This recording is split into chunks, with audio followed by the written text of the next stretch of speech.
نویسنده، تاریخ نگار، پژوهشگر تاریخ معاصر ایران، استاد تاریخ مدرسه عالی مطالعات اجتماعی پاریس، دکتر خسرو شاکری، مؤلف کتاب میلاد زخم، جنبش جنگل و جمهوری شوروی سوسیالیستی ایران، در توصیف سردار جنگل می نویسد: کوچک خان در عهد مشروطیت طلبه جوانی بود که نه فقط به آن نهضت گروید، بلکه عشقش به میهن آنقدر بود که برخلاف برخی از مشروطه خواهان برجسته، پس از سرکوب مشروطیت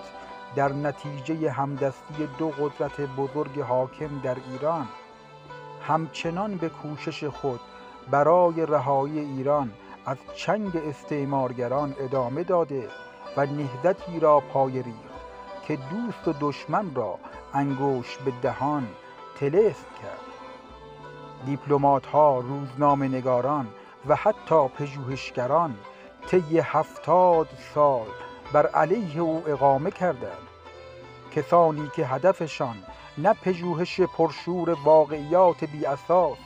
توجیه لجوجانه سیاست‌هایی بوده است که فکر می‌کردند در جهت منافع ملی قوم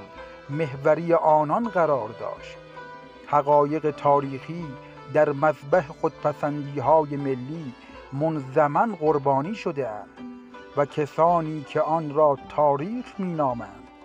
تاریخی که ما تاریخ استعماری می‌شناسیم. خسرو شاکری، میلاد زخم،